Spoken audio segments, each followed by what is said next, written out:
There are tons of super powerful weapons in Assassin's Creed Shadows, and in today's video, we're going to be looking at Yasuke's top 10 and how you can get them for yourself. No nonsense from me, let's just jump straight on in. Now, I have already made a video for Naoi's top 10 weapons, which you're welcome to watch after this one. However, personally, I found Yasuke's weapons, perhaps because he enters the game later than Naoi, much harder to obtain.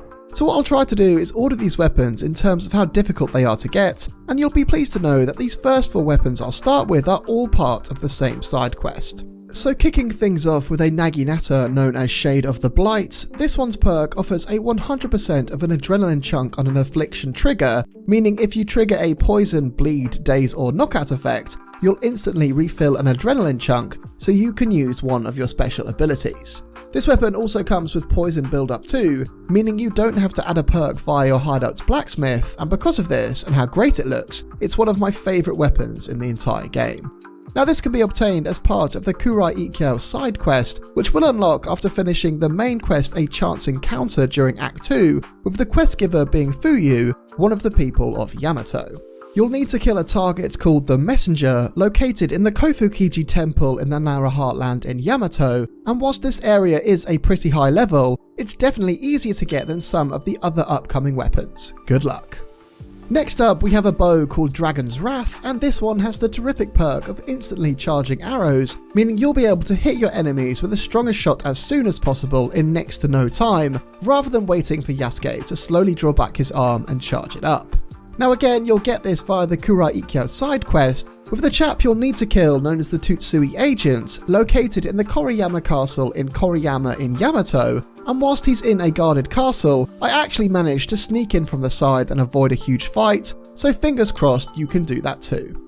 Moving on, we have a Kanabo known as Boulder Fall, and the perk with this one is that attacks cannot be interrupted, meaning that if someone hits you whilst you're attacking, Yasuke won't stumble or have to stop, he'll just keep on hitting his targets. This is particularly useful with the Kanabo as they are the slowest weapon to use, but as long as you have enough health, no one is going to stand in your way. And again, this is part of the YASUKE'S side quest, where you'll have to kill the Katsuragi agent located in the Gokukiken Manor in Katsuragi in Yamato. Do be careful with this guy as he can kill you in just one hit, as well as having lots of dudes defending him, so I'd suggest you use your allies and ideally shoot him from afar. Once he's dead though, the Boulder Fall Kanabo is yours. And now we come to our first Teppo, known as Repeating Fate. I'm a big fan of this one as this perk adds an extra 5% damage to every meter you're distanced from your enemy, meaning if you're 20 meters away, probably around the max range of the Teppo, you're doing 100% extra damage with each shot. To explain this further, in this clip you'll notice that as this guy runs towards me, his health increases as the distance between us closes. And to get it, we come to our final addition from the YASUKE'S side quest, where you'll have to kill a dude known as the Akiyama Agent, located in the Uda Matsuyama Castle in Uda Matsuyama in Yamato. Whilst depending on your level, he can kill you in one hit. For me, he was waiting in a room alone, so aside the guards outside, this wasn't too challenging. So fingers crossed he'll be in the same spot for you, as I think the location of these EQ targets can change just a little, but again, once he's dead, the weapon is yours. And by the way guys, if you are enjoying this video so far, or you found it helpful, then please do give it a like and hit that subscribe button, as it would really help my channel out. We now move on to our first long katana, known as Crimson Edge. Not only does it visually look great, but it also has a really cool effect too, where if an enemy is below 2 health segments and afflicted with bleed, and of course the bleed perk is attached to this weapon, this will automatically kill that enemy.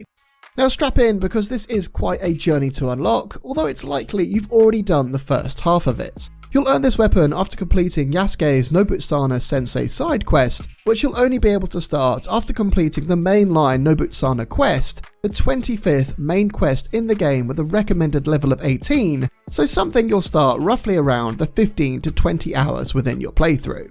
Once that's completed, the Nobutsana questline in the People of Omi segment will appear, and once starting, you'll be tasked with defeating 6 enemies, with an extra 7th battle at the end, finally rewarding you with that Crimson Edge sword.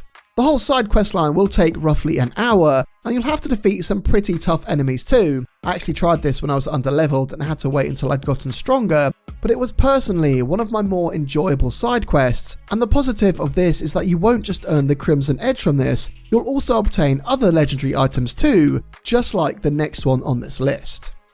We come to our second Naginata now, and this one is called the Celestial Blade. Now maybe you don't feel like this, but sometimes in Shadows I feel like parrying is a little off. Sometimes Naoi and Yasuke can be unresponsive or delay their parries, and occasionally I find myself blocking instead of parrying or just not blocking altogether. Well, this one's perk will turn every block into a parry, meaning you could simply just hold block the entire time, and Yasuke will parry the attack regardless, setting you up for some easy damage. And as I said, this one is obtainable in the Nobutsuna Student's questline, which you'll get after defeating Yuki no Kata, who is located just west of the Hishino Shrine in the Kakuwa Estuary in Harima. Easy. I tell you, that last line took me about 20 times to actually pronounce right. We move on to our second Teppo now, and this one is known as Dark Burst. This has the unique perk of firing multiple bullets in a single shot, which isn't really the accurate description, as what it'll actually do is turn this Teppo into a sort of shotgun, making your bullets spray out wide, thus being able to hit multiple enemies at once for some minor damage. It also boasts one of the highest ability damage stacks among the legendary Teppos, making it a good choice when using your Teppo's special abilities too. And just like our previous weapon, all you need to do is defeat one of the Nobutsuna students, and this guy is called Asari Nobutane. Out of all the student fights, this one is probably the more difficult, as you're forced to enter a battle of Teppos, and if you're not a high enough level, this guy can kill you in one shot, as I was sadly forced to realise. A quick tip here is to use Yasuke's concussion bullets, as this will keep him from attacking, as well as shoot the pots when he's in close enough proximity for some really big damage. Asari is located south of Nekoroji in Ki, and once he's defeated, the Dark Burst Teppo is yours. On to our second Kanabo now, and this one has a name that sounds like an anime character, Phantom Fist. Now obviously, the big drawback of a Kanabo is its speed, particularly when trying to use posture attacks. That's when you hold down your light or heavy attack for some extra damage. Well, the Phantom Fist perk is that it'll charge posture attacks faster, practically instantly, allowing you to deal the biggest hit possible in a much shorter time. And like our previous three weapons, this one again is part of the Nobutsuna Student's questline, where you'll have to defeat a big chap known as Hozoin Ini, located in Chowanji Yakushido in the Asuka Rocks Basin in Yamato. As long as you're not too low a level, he is pretty easy to defeat, and then one of the best Kanabos in the game is yours. Enjoy. Moving on to our second long katana, we have Flowing Peace. Now, breaking an enemy's armor, especially with a katana, takes longer than other weapon types. However, with Flowing Peace, its perk will remove one health segment after breaking armor, essentially meaning you're going to kill your enemies a lot quicker, making up for the time spent breaking armor and not dealing direct damage to them. This weapon also comes with Daze build-up too, making enemies confused and unable to defend themselves, meaning once you've broken the armor, it's very likely you'll be able to keep on hitting them with no repercussions. Flowing Peace is pretty difficult to get, but you'll need to assassinate someone called Tsushi Gumu, who's located at the Akaki Fort in the Iseji Trails in Ki, and this is part of the Hunters of Kyono quest. Now, whether you can just head to this location and kill him before starting the quest, I'm pretty sure that's not possible, so do correct me if I'm wrong. So in order to start this quest line, you'll have to head to Fududu Temple, located in the eastern part of Nekoroji in Ki, to speak with a chap called Kyono. This will then send you on a side quest where you'll have to assassinate 5 bounty hunters, the first 4 of which aren't a problem at all, with the end enemy, Tsuchigomo, basically waiting for you in a boss battle right at the end of the quest. The whole thing will take you around 45 minutes, but once Tsuchi is defeated, the Flowing Peace katana is yours. And now we come to our final weapon and our third Naginata, my favourite weapon class, Vengeful Foe. Now, lots of weapons have build-up effects, or you can embed a perk with build-up effects using your blacksmith, but none of them are like the Vengeful Foe. With this one, when you parry, it'll inflict 35% bleed build-up, as well as adding more bleed build-up when you hit your enemy normally too, dealing a load of extra damage and killing your enemies over time as they bleed out.